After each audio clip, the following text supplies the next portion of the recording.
Bismillah ar-Rahman ar-Rahim. Commençons la conférence sur Uthman ibn Affan radiyallahu anhu, sa personnalité et ses mérites.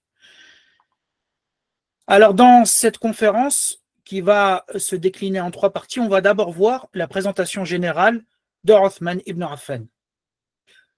Ensuite, on va citer quelques mérites importants de ce compagnon. Et dans la troisième partie, qui est le cœur de la conférence, on va essayer de dessiner et de comprendre sa personnalité à travers ses principales caractéristiques. Qui est Uthman ibn Affan? Donc Uthman ibn Affan, c'est un compagnon qui est extrêmement connu. C'est le troisième calife bien guidé. C'est l'un des 10 promus au paradis et l'un des plus grands compagnons du prophète sallallahu alayhi wa sallam. Celui qui connaît un tout petit peu les biographies des compagnons connaît forcément un minimum, au moins, le nom de Uthman. Uthman, il est né en l'an 576, c'est-à-dire 6 ans après l'année de l'éléphant. Donc, entre Uthman et le prophète sallallahu alayhi wa sallam, il y a 6 ans d'écart. Uthman est plus jeune que le prophète de 6 ans. Uthman, il vient de la tribu des Quraysh. Et vous avez à l'intérieur plusieurs clans. Le clan auquel appartient Uthman, c'est le clan des Banu Umayya. Et là, il faut vraiment bien le retenir. Pourquoi?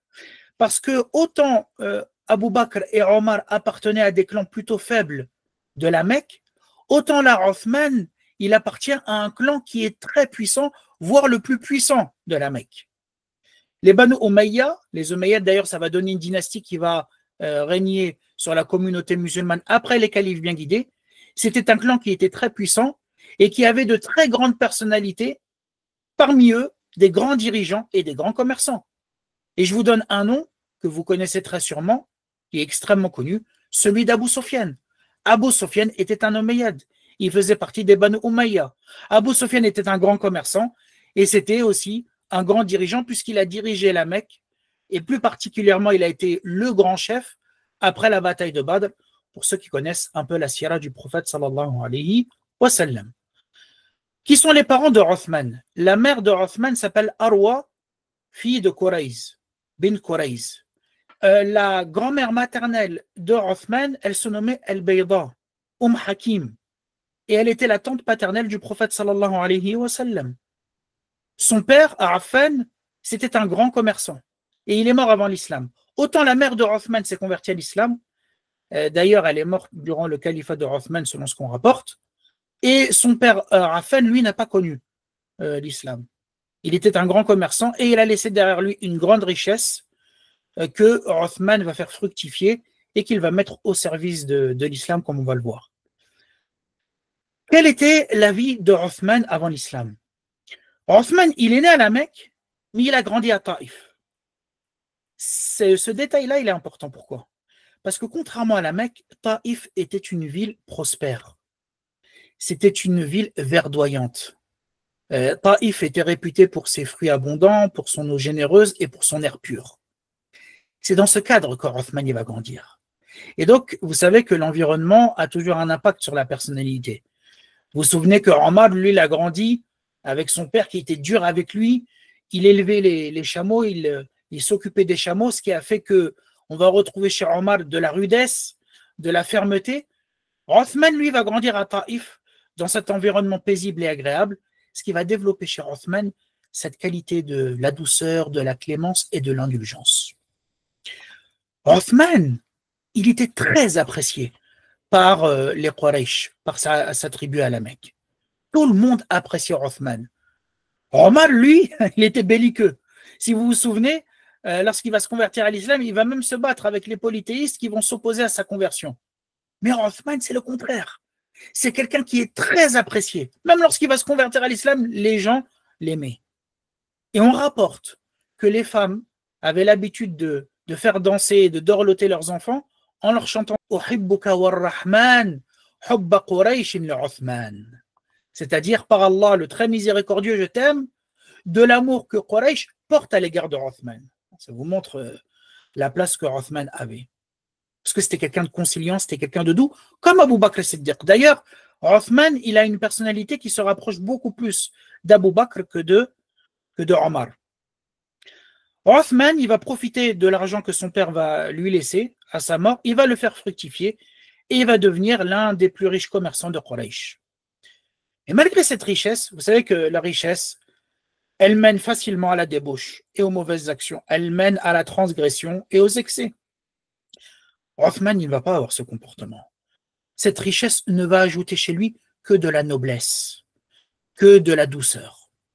Et il se préservait, même avant l'islam, de tout acte qui pouvait amoindrir, qui pouvait avilir sa personnalité. D'ailleurs, il dit de lui-même, « Je n'ai jamais bu d'alcool avant l'islam. » Othman, il n'a jamais bu d'alcool, même avant l'islam.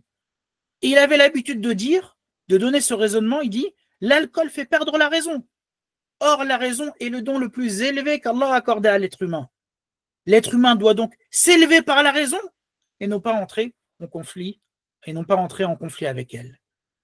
Ça vous montre qu'il y a des personnalités qui ont déjà la lumière, qui ont déjà cette fitra, cette nature innée, et qui n'attendent que de recevoir la lumière de la révélation pour se convertir. Parmi eux, Othman ibn Affan. Othman donne une autre description de son comportement avant l'apparition de l'islam. Il dit, « Je n'ai jamais chanté ou menti.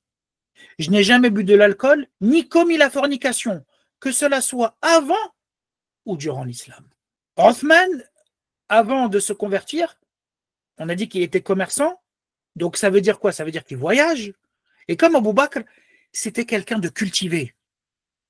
Il a voyagé, donc il a rencontré et il a pu côtoyer différentes cultures. Il a visité le Chem, il a visité l'Abyssinie, il a côtoyé d'autres peuples, ce qui lui a permis de connaître les us et coutumes des autres régions du monde. Et on rapporte même que Othman était un connaisseur de la généalogie comme Abu Bakr, sauf qu'Abu Bakr, lui, il était particulièrement spécialisé dans ce domaine. Quelle est la description physique de Othman? Subhanallah, les biographes, tous les biographes et les gens qui ont côtoyé Othman sont tous d'accord pour dire une chose sur Othman, c'était un très bel homme. Othman était beau. Quand tu voyais son visage, quand tu le voyais, tu voyais devant toi un bel homme. On rapporte dans les descriptions qu'on nous donne qu'il était de taille moyenne, qu'il avait la peau blanche avec de beaux cheveux et un beau visage. Il avait une peau douce, il avait une barbe épaisse qu'il teignait en jaune, de larges épaules et ses bras étaient longs et poilus. Et il avait de forts et gros mollets et une belle bouche. Ça, c'est l'une des descriptions que l'on donne de Othman ibn Affan. Concernant ses surnoms, là, vous savez qu'il y a ce qu'on appelle Al-Kunya. Al-Kunya, c'est le mot Abu que l'on va adosser au premier nom, au premier enfant que tu as. Donc, on va dire Abu et ensuite le nom de ton premier enfant. Othman, sa kunya, c'était Abu Amr, avant l'islam. Et après l'islam, lorsqu'il va avoir un garçon avec Ruqayya, qui est la fille du prophète sallallahu alayhi wa sallam, on va le surnommer Abu Abdillah. Abu Abdillah. Et le surnom par excellence par lequel se distingue Othman et qui est connu, c'est Dhun-Nurayn, l'homme aux deux lumières. Pourquoi? Parce qu'il s'est marié avec deux filles du prophète sallallahu alayhi wa sallam. Le savant Hussein el-Jurfi, il rapporte, personne, à l'exception de Othman, n'a eu le privilège de se marier avec deux filles du prophète sallallahu alayhi wa sallam, et ce depuis qu'Allah a créé Adam jusqu'à la fin des temps. Le seul qui a eu ce privilège de se marier avec deux filles d'un prophète, depuis qu'Allah subhanahu wa ta'ala a créé Adam, le premier homme, jusqu'à la fin des temps, c'est Othman. Et il dit, c'est la raison pour laquelle on le surnomme Dhun-Nurayn, l'homme aux deux lumières. Et effectivement, pour la petite histoire, le prophète sallallahu alayhi wa sallam avait marié ses deux filles aux deux fils de son oncle Abu Lahab, qui s'appelaient Utba et Utayba. Vous savez que quand le prophète sallallahu alayhi wa sallam va commencer sa prédication, l'un des ennemis farouches qui va se mettre en travers de son chemin, c'est Abu Lahab et sa femme Jamil. Et une sourate va condamner Abu Lahab et sa femme. Dès que le prophète sallallahu alayhi wa sallam va commencer sa prédication, Abu Lahab et sa femme vont ordonner à ses deux fils, à leurs deux fils, de tout de suite se séparer des deux filles du prophète sallallahu alayhi wa sallam. Ça vous montre la sévérité et l'opposition totale qu'avait Abu Lahab et sa femme à l'égard de la prédication du prophète sallallahu alayhi wa sallam. Othman va profiter de cette occasion et il va aller demander la main d'une des filles du prophète sallallahu alayhi wa sallam qui s'était déjà séparée ou qui s'était séparée d'un des deux fils de Abu Lahab, et il va demander la main de Ruqayya. Et le prophète sallallahu alayhi wa sallam va accepter sans aucune hésitation. Oussama ibn Zayd, il nous rapporte à quel point Othman et Ruqayya formaient un couple qui était magnifique. Il nous raconte dans le récit que le prophète sallallahu alayhi wa sallam l'a envoyé porter un plat de viande chez Othman. Et Oussama ibn Zayd, il dit, lorsque je suis entré, je l'ai trouvé avec Ruqayya. Donc j'ai trouvé Othman avec Ruqayya. Alors je me suis assis et j'ai commencé à regarder alternativement le visage de Othman et celui de Ruqayya. Oussama, il a vu cet apaisement, cette sérénité. Il regardait Othman et regardait Ruqayya. Et ensuite, lorsqu'il est revenu voir le prophète sallallahu alayhi wa sallam, le prophète l'a interrogé et lui a dit, est-ce que tu as vu de plus beaux visages que Othman et Ruqayya? Et Oussama, il a dit non.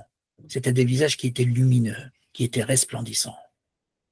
Donc Othman, il avait cette noblesse, et lorsqu'il va se marier avec la fille du prophète sallallahu alayhi wa sallam, ça ne va que rajouter de la noblesse et de la lumière à sa personnalité. Ruqayya va lui donner un enfant qui s'appelle Abdullah, comme on l'a vu, et c'est pour ça que Othman était surnommé Abu Abdillah. Malheureusement, Ruqayya va décéder en l'an 2 de l'Hégire, pendant la bataille de Badr. Othman va être très attristé, et le prophète sallallahu alayhi wa sallam, pour le consoler, il va lui donner pour épouse une autre de ses filles, qui est Kulthum. Donc Othman va être marié à une seconde fille du prophète sallallahu alayhi wa sallam, après avoir perdu Ruqayya. La fille du prophète Kulthum, la deuxième, elle va rester au chevet de Othman jusque l'an 9 lorsqu'elle va mourir. Et donc le prophète sallallahu alayhi wa sallam, qui a perdu ses deux filles, et Othman ibn Affan également, qui a perdu ses deux femmes, va être très triste. Et le prophète sallallahu alayhi wa sallam, à titre de consolation, et pour montrer la place que Othman avait dans son cœur, il a dit, si j'avais une troisième fille, j'aurais accordé sa main à Othman. Subhanallah. Si j'avais une troisième fille encore, non mariée, je l'aurais mariée à Othman pour son comportement, pour sa douceur et pour son exemplarité. Maintenant, passons à ses mérites. Quels sont les mérites de Othman? Alors, si on devait rentrer dans les détails, il nous faudrait des heures. Là, on va présenter vraiment la base. Ce qu'il faut retenir absolument des mérites de Othman, et on verra d'autres mérites à travers la description de sa personnalité. Othman, il est l'un des 10 premiers au paradis. Abu Musa al-Ash'ari, un compagnon, raconte que le prophète sallallahu alayhi wa sallam, il est entré un jour dans un jardin clos.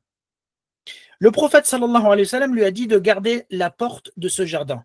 Donc de ne laisser entrer que la personne que le prophète sallallahu alayhi wa sallam aura permis de faire entrer. Et là, il y a un homme qui va se présenter devant le jardin. Abu Musa al-Ash'ari va demander au prophète sallallahu alayhi wa sallam la permission qu'il puisse entrer. Le prophète sallallahu alayhi wa sallam va dire « Laisse-le entrer et annonce-lui qu'il ira au paradis ». Cet homme, c'était Abu Bakr. Un autre homme va se présenter à la porte et il va demander la permission. Abu Musa va demander la permission au prophète sallallahu alayhi wa sallam et le prophète va dire « Laisse-le entrer et annonce-lui qu'il ira au paradis ». Et cet homme, c'était Omar. Il y a un troisième homme qui va se présenter et qui va demander la permission d'entrer. Le prophète sallallahu alayhi wa sallam va garder le silence un court instant avant de dire « Laisse-le entrer et annonce-lui qu'il ira au paradis après une épreuve qui le touchera. » Et l'homme en question, c'était Othman ibn Affan. Donc là, le prophète sallallahu alayhi wa sallam, il a ajouté pour Othman qu'il entrera au paradis, mais après une épreuve qui le touchera. Et ça fait référence à ce qu'il va subir à la fin de sa vie lorsqu'il va être assassiné en tant que calife par des insurgés qui vont encercler sa maison et qui vont finir par le tuer. Le prophète sallallahu alayhi wa sallam a dit également dans un autre hadith, celui qui a creusé Rouma ira au paradis. Rouma, on va le voir dans l'histoire et dans la personnalité de Othman, c'était un puits à Médine. Le prophète sallallahu alayhi wa sallam a dit celui qui achètera ce puits-là et qui le mettra à disposition des musulmans ira au paradis. Et celui qui l'a acheté, c'est Othman ibn Affan. Othman, c'est le troisième meilleur compagnon. On a vu Abu Bakr le premier, Omar le deuxième, Othman c'était le troisième. D'après le témoignage d'un compagnon qui s'appelle Abdullah ibn Omar, le fils de Omar ibn al-Khattab. Il nous rapporte dans le hadith d'Al-Bukhari, à l'époque du prophète, sallallahu alayhi wa sallam, nous ne donnions aucun égal à Abu Bakr. Donc à l'époque du prophète, le numéro 1, le compagnon dont on pensait qu'il avait le plus de mérite, c'était Abu Bakr. Puis la meilleure personne était Omar, puis Othman. Donc numéro 2, Omar, numéro 3, Othman. Et après ceci, et après ces trois personnes, nous laissions les compagnons du prophète sans dire que l'un était meilleur que l'autre. Donc on classait ces trois compagnons dans cet ordre-là, et après, on ne donnait pas d'ordre précis. Othman, il a un mérite extraordinaire dont le prophète sallallahu alayhi wa sallam va témoigner, c'est la pudeur. Othman était le plus pudique. Le prophète sallallahu alayhi wa sallam dit dans un hadith où il donne à certains grands compagnons des signes distinctifs qui montrent leur mérite, il dit le plus miséricordieux de ma communauté, parmi les membres de ma communauté, c'est Abu Bakr. Le plus ferme dans les limites d'Allah, dans l'ordre d'Allah, dans la révélation, dans l'application, c'est Omar. Et le plus pudique d'entre eux, c'est Othman. Le plus pudique de ma communauté, si vous voulez voir quelque chose, un trait distinctif, extraordinaire de Othman, regardez sa pudeur. C'est lui le plus pudique. Othman, il a le statut de martyr. Et le prophète sallallahu alayhi wa sallam en a témoigné. Lorsqu'il a gravi un jour le mont Uhud, il était accompagné d'Abu Bakr, de Omar et de Othman, et il y a eu un tremblement. Et là, le prophète sallallahu alayhi wa sallam, il a frappé la montagne du pied, et il a dit, calme-toi Uhud, ne se trouve sur toi qu'un prophète, un homme véridique et deux martyrs. Donc un prophète, le prophète sallallahu alayhi wa sallam, un homme véridique, Abu Bakr, et deux martyrs, Omar et Othman ibn Affan. Maintenant, passons au cœur du sujet qui sont les principales caractéristiques de Othman. Encore une fois, dans cette conférence, il ne s'agit pas d'être exhaustif. Impossible. Il faudrait des heures et des heures. D'ailleurs, je vous invite, pour ceux qui veulent approfondir, à vous inscrire au cours de Calife bien guidé. Là, on va, Inch'Allah ta'ala, beaucoup plus approfondir qui était Othman et qu'est-ce qu'il a fait durant son califat. Mais en fait, cette conférence, c'est une introduction pour essayer d'avoir une vision globale de sa personnalité et essayer de déceler les qualités, les principales qualités de Othman qui sont le reflet de sa personnalité et qui vont permettre de comprendre les décisions et le rôle que Othman va avoir dans l'histoire. Dans l'histoire à l'époque du prophète sallallahu alayhi wa sallam et dans l'histoire en tant que calife. Première caractéristique de Othman, son savoir. Et bien évidemment, comme Abu Bakr et comme Omar, Othman était resté proche du prophète sallallahu alayhi wa sallam tout au long de la révélation. Et il a tiré de cette proximité énormément de connaissances, énormément de sagesse. Et ça va devenir l'un des principaux savants parmi les compagnons. Othman ibn Affan, il avait une relation particulière avec le Coran. Il avait un attachement qui était très fort avec le Coran. Et d'ailleurs, il faisait partie des compagnons qui connaissaient le Coran par cœur. Et ça a son importance. C'est Othman qui rapporte le hadith « Khayrukum man ta'allama al-Qur'an wa 'allamahu » Le meilleur d'entre vous est celui qui apprend le Coran et l'enseigne. C'est important parce que Othman ibn Affan, justement, il va mettre en application ce hadith. Il va l'apprendre mieux que personne et il va l'enseigner également. Othman ibn Affan, il dit de lui-même « Je déteste l'idée de voir un jour s'écouler sans avoir lu le Coran. Il n'y a pas un jour qui passe sans que je ne lise le Coran, sans que je ne m'imprègne de la parole d'Allah. » Et il disait « Si nos cœurs étaient purs, jamais on ne se rassasierait de la parole de votre Seigneur, de la parole de notre Seigneur. Si le cœur était pur, si le récipient, le réceptacle qu'est le cœur était pur, jamais on ne se rassasierait de la parole d'Allah. Mais si on a un problème avec la lecture du Coran, si on n'arrive pas, c'est-à-dire qu'il faut regarder la pureté de son cœur. il faut regarder son état spirituel. On rapporte que Othman commençait la lecture du Coran la nuit du vendredi.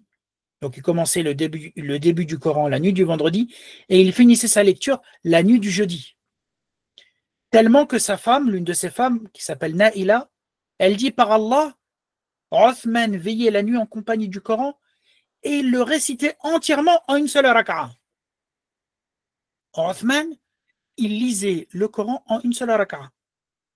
Dans le witr, la dernière raka'a de la prière du soir, il lisait tout le Coran.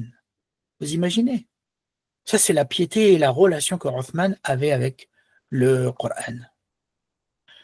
Juste avant d'être tué, ça c'est tout un symbole, Othman, il a placé une copie du Coran. Vous savez que, je vous l'ai dit, Othman a été encerclé, et donc lorsqu'il était encerclé et qu'il a senti que son heure s'approchait, il a placé une copie du Coran devant lui pour le réciter, et les assassins, malheureusement, sont entrés, ils l'ont tué, et le sang de sa main a entaché le mushaf, la copie du Coran qui était devant lui.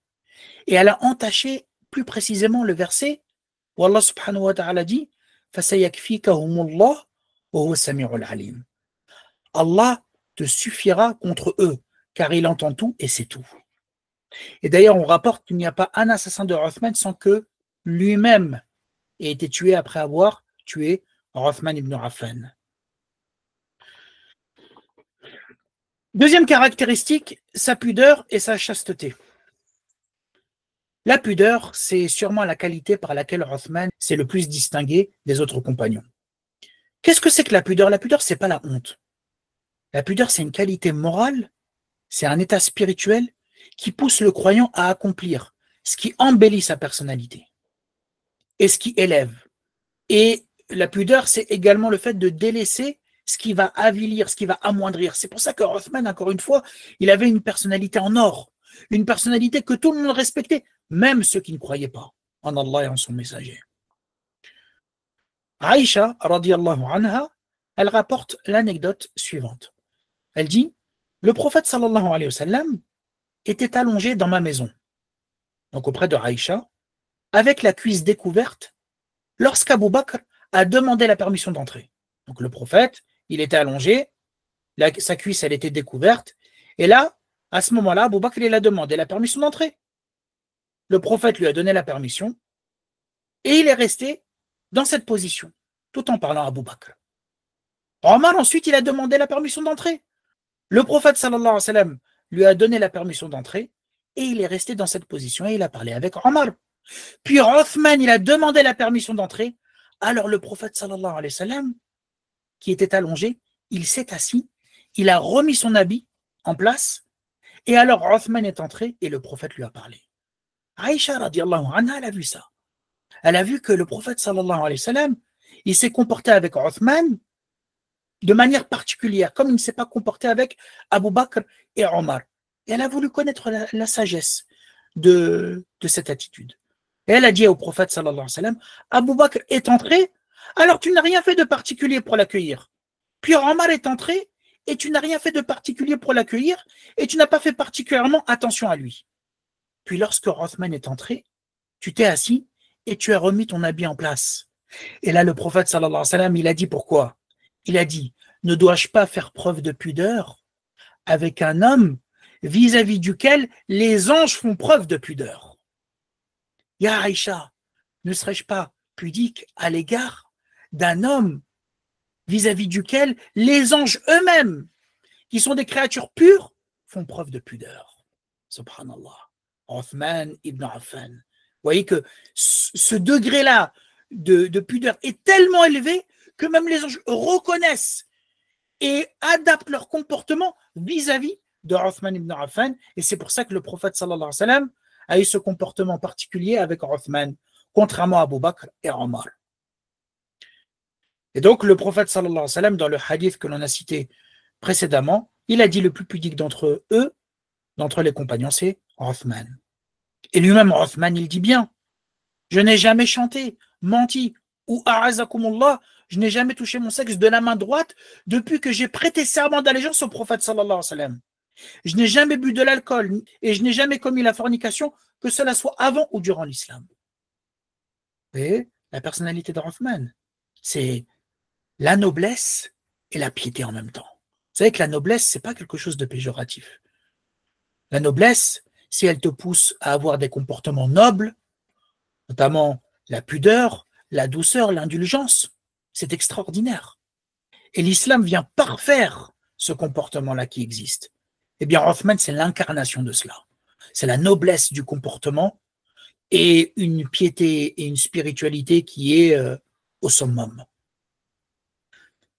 Subhanallah, juste avant d'être assassiné, Rothman, regardez le détail, il a mis un pantalon afin de préserver ses parties intimes du regard des gens au moment où il serait tué. Donc, il a bien mis un pantalon pour éviter que sa aura, que ses parties intimes puissent être découvertes s'il était tué par ces gens qui l'assiégeaient. Troisième qualité, sa douceur, sa clémence et son indulgence. Rothman était très indulgent, était très doux. Et il était particulièrement doux dans son commerce, qui était son activité principale. Vous savez qu'il y a des gens qui gagnent leur argent lorsqu'ils font du commerce par le mensonge, par les fausses pubs, les fausses promesses, par la belle parole, alors qu'en réalité, il n'y a rien derrière, par le mensonge.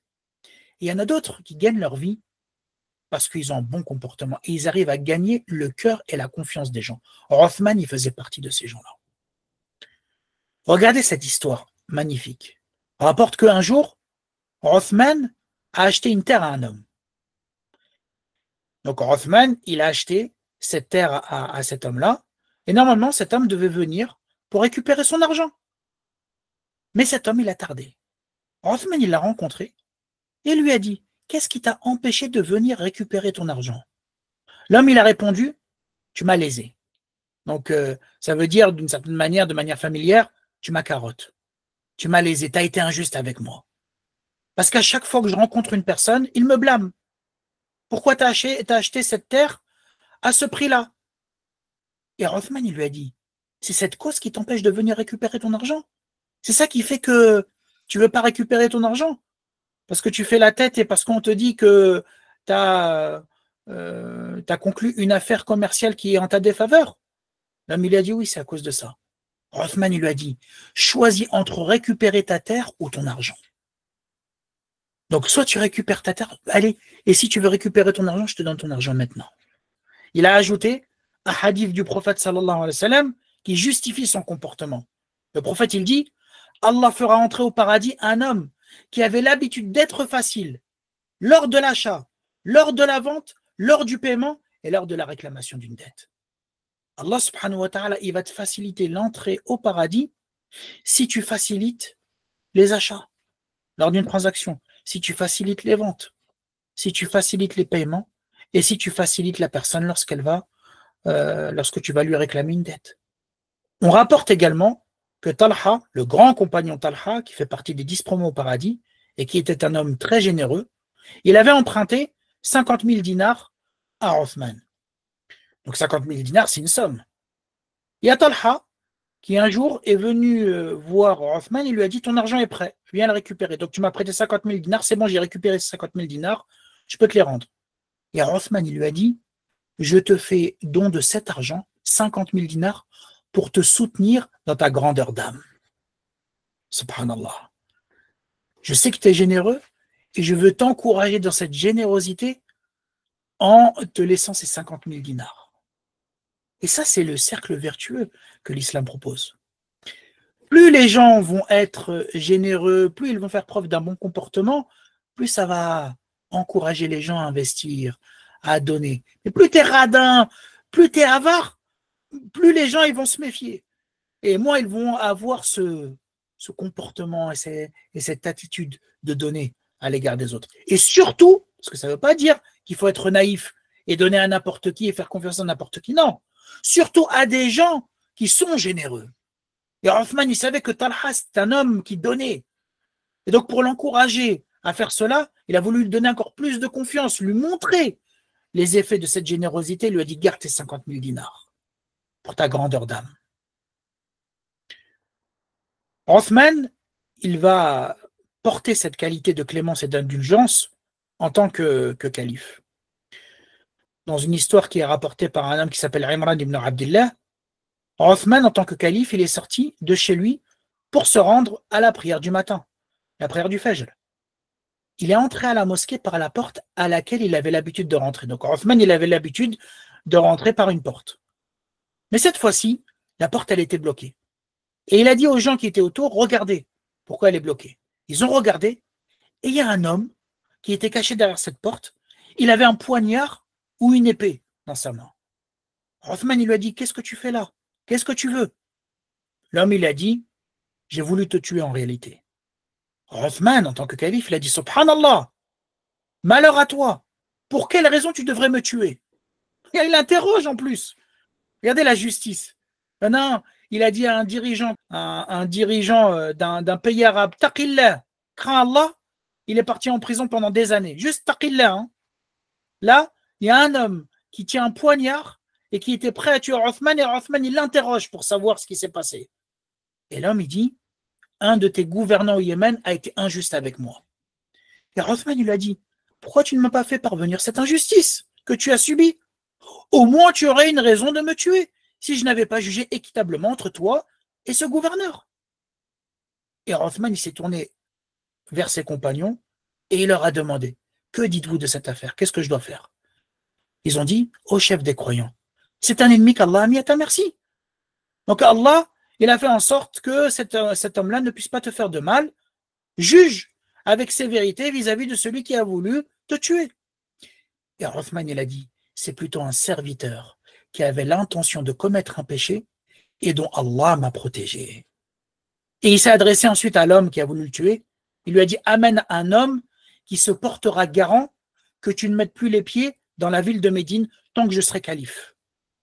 L'homme est parti, il a trouvé un individu qui s'est porté garant de sa tribu, et Othman l'a laissé partir alors que cet homme voulait le tuer. Cette clémence de la part de Othman l'a accompagné jusqu'à ses derniers instants de sa vie, lorsqu'il était assiégé, lorsqu'il était encerclé. Et regardez ce qu'il a dit. Il a proclamé la parole suivante. Je demande pardon à Allah si j'ai été injuste, et j'ai pardonné si on m'a fait subir une injustice. Je demande pardon à Allah si j'ai été injuste à l'égard d'une quelconque personne, et j'ai pardonné si on m'a fait subir une injustice. Et d'ailleurs, il a libéré tous les serviteurs qu'il avait en sa possession, et il leur a dit, je vous libère à une seule condition, laquelle?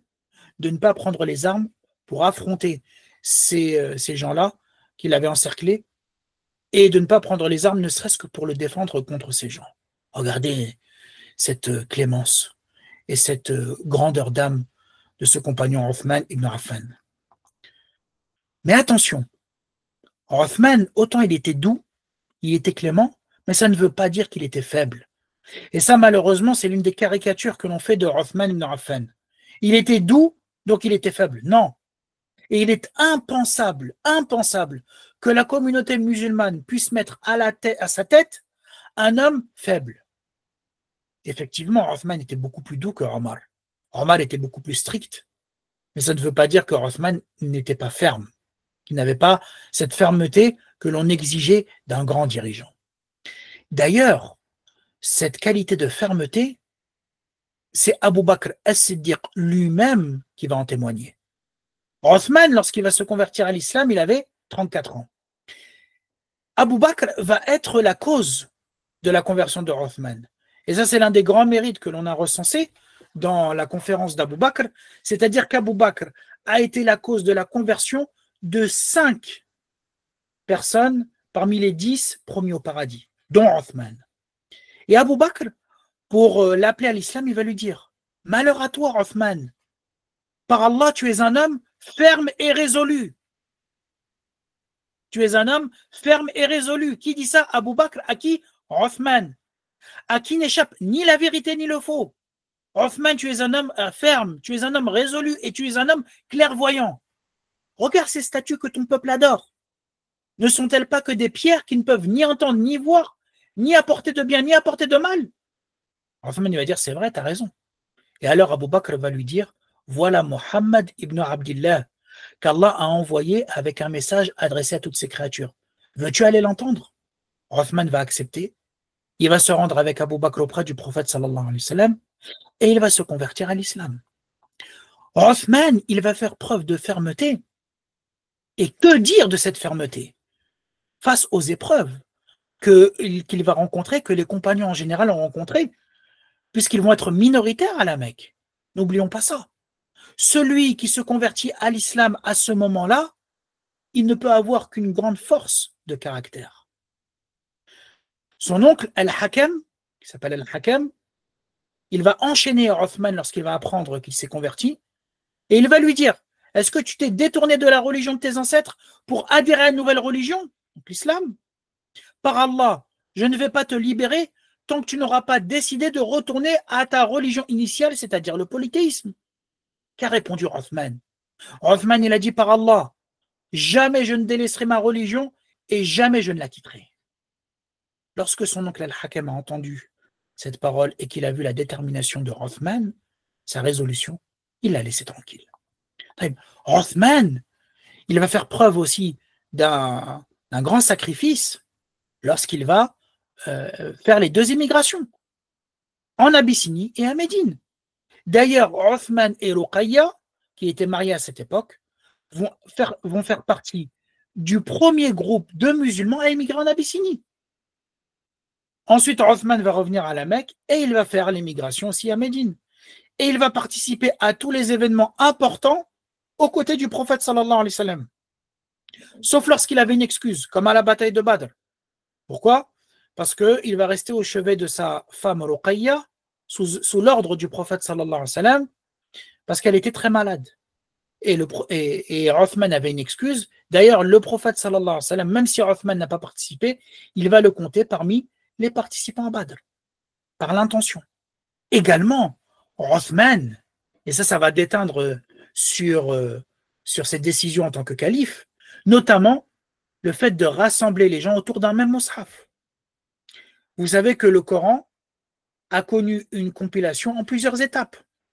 D'abord, le prophète sallallahu alayhi wa sallam, ensuite Abu Bakr, et ensuite Othman. Othman va être celui qui va achever cette compilation.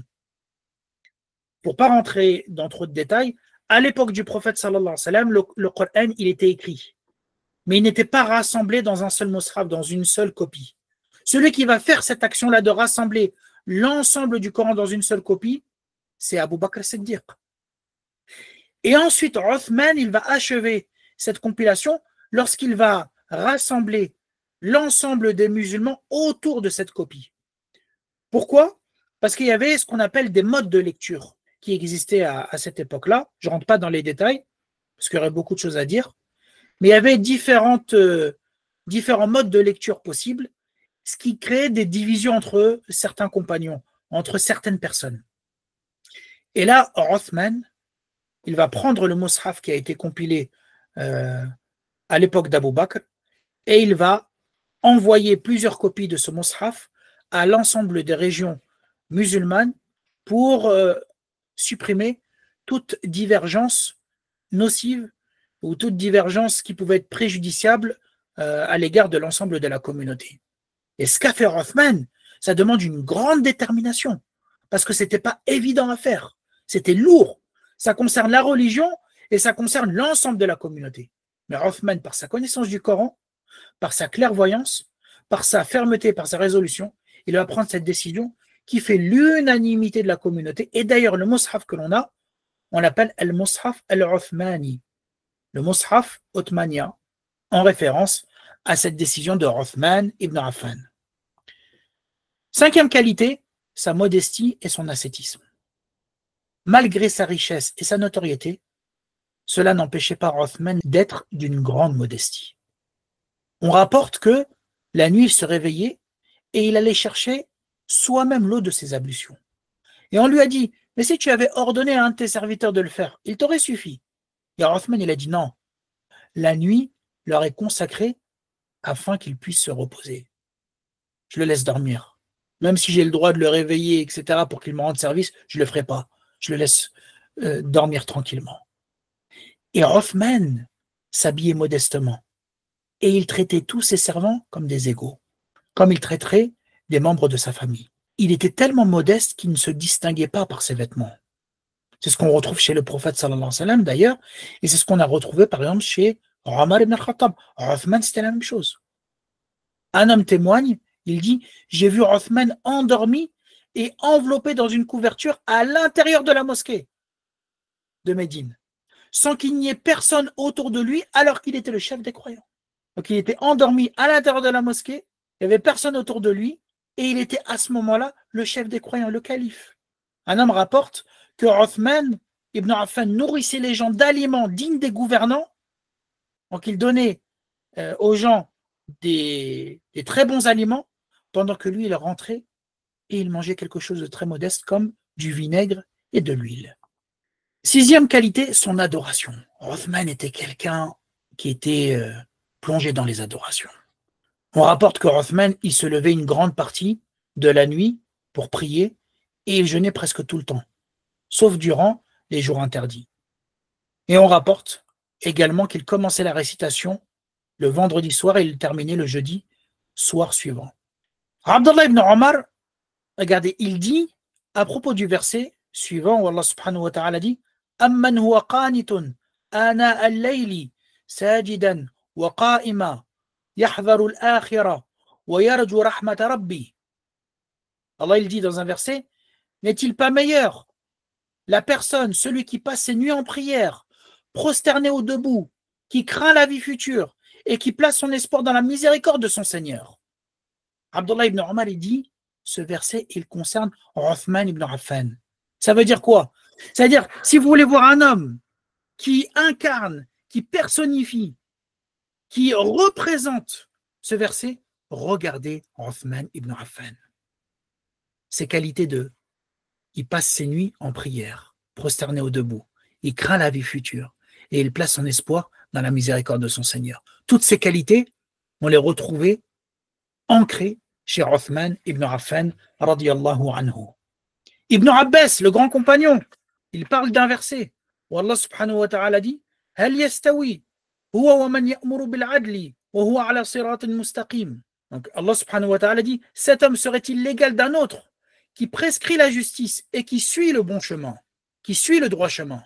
Donc un autre homme qui est pervers, qui est injuste, serait-il l'égal de celui qui prescrit la justice et qui suit le droit chemin? Ibn Abbas il dit, cet homme-là c'est Othman ibn Affan. Et attention, quand les compagnons expliquent ce verset comme ça, ils l'illustrent. Ils ne disent pas que Othman c'est le seul à être comme ça et avoir les caractéristiques du verset en question. Non. Mais si vous voulez voir quelqu'un qui incarne pleinement ce verset et pleinement ses qualités, regardez Othman ibn Affan. Et d'ailleurs, comme j'ai pu vous le dire, avant d'être tué, l'action que faisait Othman, c'était réciter le Coran. Septième qualité, sa crainte d'Allah. Othman était quelqu'un qui craignait Allah subhanahu wa ta'ala. Hani, l'esclave affranchi de Othman, il rapporte. Lorsque Othman se trouvait devant une tombe, il pleurait au point de mouiller sa barbe. Lorsqu'il était devant une tombe, il pleurait abondamment. Et les gens ont remarqué cela. Ils ont dit, ô chef des croyants, tu évoques le paradis et l'enfer sans pleurer, et tu pleures à cause de cela. Donc pourquoi tu pleures particulièrement lorsque tu te retrouves devant la tombe, alors que tu ne pleures pas forcément lorsqu'on évoque le paradis et l'enfer? Et Othman il dit, le prophète sallallahu alayhi wa sallam a dit, certes la tombe est la première demeure de l'au-delà. La première épreuve que la personne va connaître après la mort, c'est la tombe. S'il est sauvé de cette demeure, de l'barzakh, tout ce qui surviendra après est plus facile. Mais s'il n'est pas sauvé de ce qui arrivera dans cette épreuve, alors tout sera plus terrible. Et Othman a ajouté, et le prophète sallallahu alayhi wa sallam a dit, par Allah, je n'ai pas vu une scène sans que la tombe soit plus effroyable qu'elle. Donc Othman il dit, si je crains et si je pleure pour la tombe, parce que je sais que la tombe, c'est la première étape. Si je réussis l'épreuve de la tombe, Allah il va me faciliter. Si je ne la réussis pas, tout va être beaucoup plus dur. Et Rothman a dit également dans une autre parole, si j'étais entre le paradis et l'enfer, sans savoir lequel m'est destiné, j'espérerais être transformé en cendre plutôt que d'apprendre vers lequel des deux je dois être amené. Si on me mettait devant le paradis et l'enfer, juste avant d'entrer soit au paradis, soit en enfer, je préférais mourir et être transformé en cendre. Tellement j'ai la crainte de rentrer en enfer et de ne pas entrer au paradis. Rothman était connu, et ça c'est l'une des grandes qualités de Rothman, sa générosité.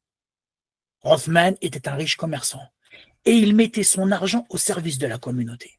Par exemple, l'anecdote connue du puits de Roma, cette anecdote nous dit que lorsque les Mécois musulmans, les Muhajirines, les immigrés, se sont installés à Médine, ils ont voulu boire de l'eau de Médine. Mais cette eau-là, elle était difficile. Vous savez, subhanallah, aujourd'hui, on a les bouteilles d'eau qui permettent d'avoir un goût, on va dire, uniformisé. Mais lorsque vous alliez à une certaine époque au Bled ou ailleurs, et vous aviez devant vous l'eau de ce pays, c'était tellement difficile à boire, et vous saviez que très sûrement vous alliez tomber malade, tellement la qualité de l'eau, elle n'était pas bonne. Et le Muhajirin, lorsqu'ils sont venus à Médine, ils ont trouvé que l'eau de Médine était différente, qu'elle n'avait pas le même goût, et ils avaient du mal en fait à boire, sauf un puits. Sauf un puits. Ce puits-là, c'était le puits de Rouma. Ce puits, il appartenait à un juif qui le vendait au prix fort aux musulmans, parce qu'il savait que les musulmans en avaient besoin. Et là, les musulmans sont venus se plaindre au prophète sallallahu alayhi wa sallam. Il leur dit, regarde, au prophète d'Allah, on vient acheter cette eau, mais elle coûte très cher. Or, c'est la seule eau qu'on supporte. Et le prophète sallallahu alayhi wa sallam, il a dit, qui achètera ce puits et il accédera ainsi au paradis. Et Othman l'a acheté, mais il l'a acheté et il a mis ce puits-là, cette eau-là, à la disposition de la communauté musulmane, en waqf. C'est-à-dire que ça ne lui appartient pas, ça appartient à l'ensemble de la communauté musulmane. Et d'ailleurs, ce puits-là, il existe jusqu'aujourd'hui. Et c'est un waqf jusqu'aujourd'hui. Et ce waqf-là, il continue à générer des revenus utilisés au profit de la communauté. Ce puits-là, il se trouve à 6 km au nord-ouest de la mosquée du prophète sallallahu alayhi wa sallam. On l'appelle le puits de Rouma ou le puits de Othman, puisque c'est Othman qui l'a acheté, c'est Othman qui l'a mis à la disposition de l'ensemble de la communauté. Autre acte de générosité qui est connu de Othman. Durant la préparation de l'armée de Tabouk. Alors Tabouk, c'est la dernière expédition que le prophète sallallahu alayhi wa sallam va organiser. Et c'était une expédition très dure, parce qu'elle avait lieu en été, et parce qu'elle était composée de 30 000 personnes. Vous imaginez, préparer 30 000 personnes, c'est énorme. Il fallait donc des compagnons, des gens généreux pour préparer cette armée. Parmi ceux qui ont fait preuve d'une générosité exceptionnelle, Othman, il a fourni 300 chameaux et il a donné 1000 dinars.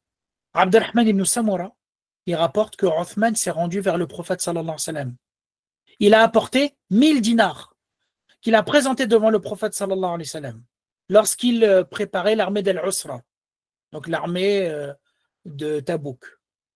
Et là, le prophète sallallahu alayhi wa sallam, lorsqu'il a vu tout ce que Othman avait donné, il les a tournés, donc il a regardé l'argent et il a dit, ce que Othman fera après ce jour ne le nuira pas. Ce que Othman fera après ce jour ne le nuira pas. C'est-à-dire que tout ce que pourra faire Othman ne pourra pas lui nuire au jour de la résurrection, et il a la garantie qu'il entrera au paradis et qu'il sera préservé de l'enfer pour tous ses dons, et notamment ce don qu'il a fait au service de la communauté musulmane.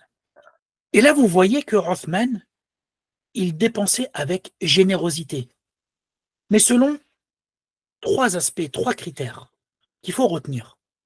Il donnait notamment dans les périodes de difficulté, il donnait en répondant aux besoins de la communauté, et il investissait dans les œuvres dont l'impact se prolongeait sur le long terme. C'est-à-dire que le don que tu fais, la générosité, elle a une valeur multipliée lorsque tu la donnes dans les périodes de difficulté, lorsque personne ne veut donner, ou lorsque personne n'a, comme dans ce contexte.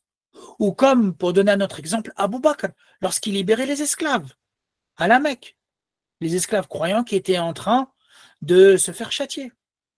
Il répond aux besoins de la communauté, c'est-à-dire qu'il ne donne pas par ostentation, il ne donne pas juste pour se faire plaisir, non, il répond aux besoins de la communauté, c'est-à-dire qu'il analyse les besoins de la communauté musulmane et ensuite il donne là où il y a un vrai besoin, là où il y a une nécessité. Et il donne là où il y a un impact sur le long terme. Il ne se contente pas de donner pour atténuer les problèmes, pour régler une situation sur le court terme. Non, non, non. Il faisait en sorte de donner pour que cette chose-là ait un impact le plus longtemps possible. Et vous avez la preuve à travers le puits de Roma. 9e qualité, son courage et sa patience. Othman compte parmi les hommes les plus courageux et les plus patients. Vous avez vu que Othman, il avait cette qualité tout au long de la vie du prophète sallallahu alayhi wa sallam. Que cela soit pour se convertir à l'islam, ce qui demande un courage exceptionnel, que cela soit face aux persécutions à la Mecque, que cela soit lorsqu'il a émigré en Abyssinie, dans une terre qui n'est pas la terre des Arabes, qui ne parle pas la même langue, dans une terre où il ne sait pas ce qui va se passer, si le Négus, le roi d'Abyssinie, va les accepter. Ensuite, il a émigré à Médine, là où les musulmans devaient se cacher et où la route était périlleuse pour arriver à Médine, et il a participé à toutes les batailles avec le prophète sallallahu alayhi wa sallam, tant qu'il le pouvait. Et il a perdu 2 de ses femmes, qui sont les 2 filles du prophète sallallahu alayhi wa sallam, et qui étaient des femmes exceptionnelles auxquelles Othman était très attaché. Othman, il a fait preuve aussi d'une belle patience avant d'être assassiné, durant cette fitna, cette sédition, qui a conduit à son assassinat. Et c'est pour ça que lorsque des rebelles de la ville de Koufa en Irak vont réclamer la destitution d'un gouverneur, parce qu'en fait, il faut savoir qu'en Irak, notamment à Koufa, les gens se plaignaient tout le temps. Et avec Othman, ils vont profiter, si vous voulez, de la douceur de Othman pour multiplier les plaintes. Et à chaque fois, ils trouvaient quelque chose à redire sur un gouverneur, sur un dirigeant, et ils souhaitaient le destituer. Qu'est-ce qu'a dit Othman? Othman, il a répondu. Il a dit, j'ai nommé à votre tête celui que vous avez choisi. Donc vous êtes plein d'un tel et vous avez demandé un tel, j'ai répondu à votre demande. Et je l'ai nommé à votre tête. Et je vous ai libéré de Saïd. Donc, Saïd, c'était le gouverneur précédent. Il dit, par Allah, je mettrai mon honneur entre vos mains, ainsi que le meilleur de ma patience avec vous. Et je ferai tout mon possible pour améliorer votre situation. Demandez-moi ce que vous souhaitez, tant qu'il ne s'agit pas de désobéir à Allah, et je vous l'accorderai.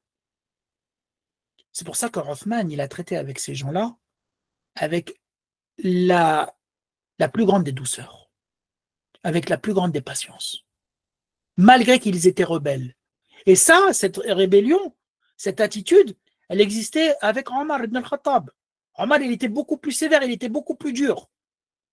Et eux, ils vont multiplier ces plaintes, ils vont multiplier ces rébellions avec Othman. Et Othman, il va dire quoi? Il va dire, je vous donnerai tout ce que vous souhaitez. Et je patienterai avec vous autant que faire se peut, tant que cela ne mène pas à une désobéissance à Allah subhanahu wa ta'ala.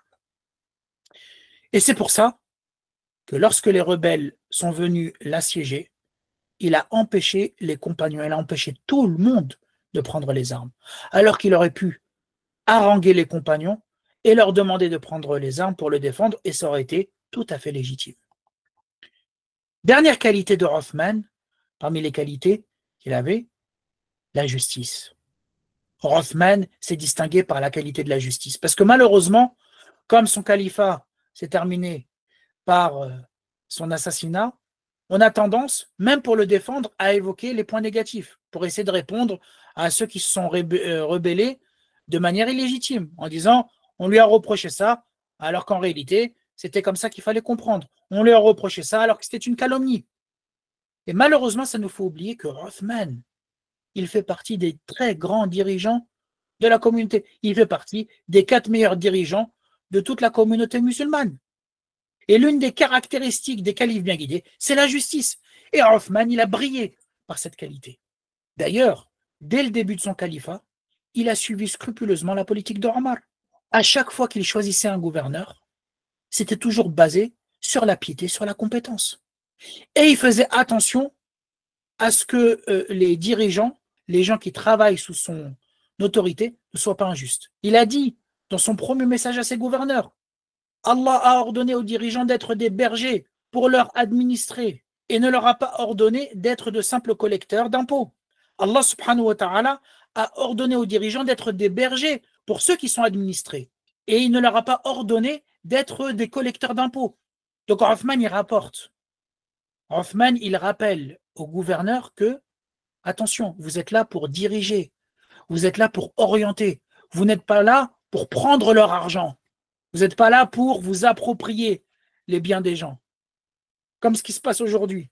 Ce qu'on reproche, c'est l'État nous prend de l'argent, nous prend de l'argent, nous prend de l'argent, mais il n'apporte pas de justice.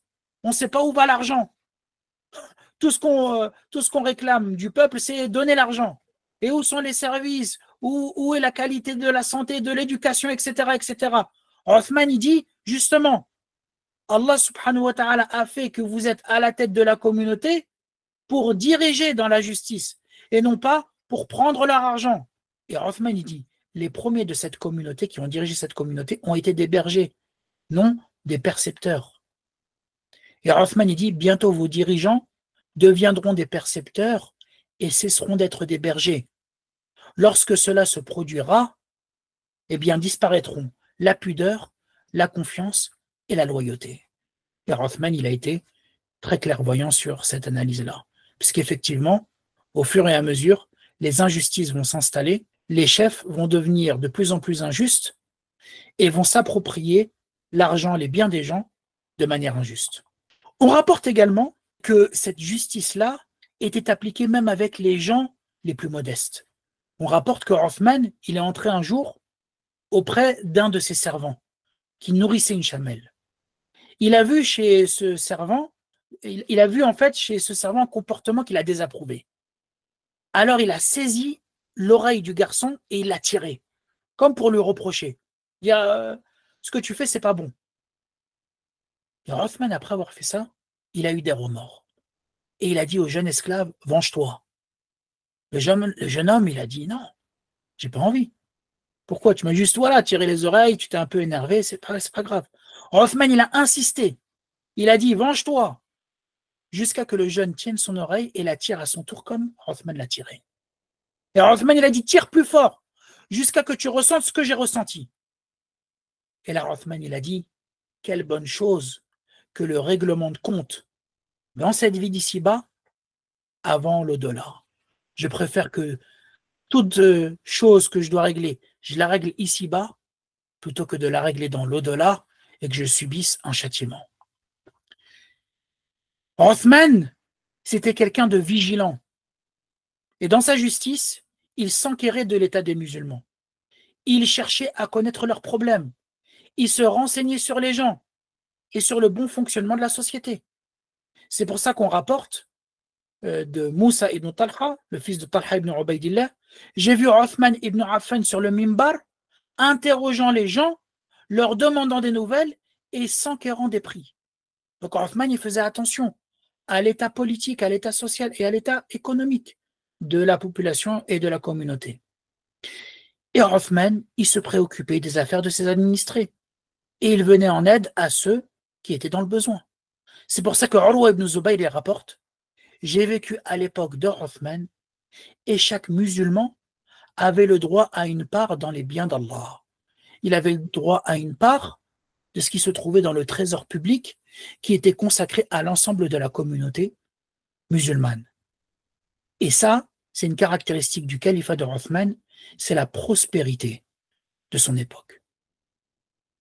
Il va y avoir un enrichissement incroyable à l'époque du califat de Othman. Et qu'est-ce que va faire Othman? Il va distribuer cet argent-là à l'ensemble de la communauté, à ceux qui en avaient besoin, et même ceux qui n'en avaient pas besoin, il va leur accorder une part. Et il va être même plus généreux que Omar, qui était connu pour sa rudesse, pour sa fermeté, Othman, lui, va être beaucoup plus souple et il va augmenter les dons qui étaient accordés aux musulmans et qui se trouvaient dans le trésor public. Voilà. Wa barakallahu fikum, et je m'arrête là.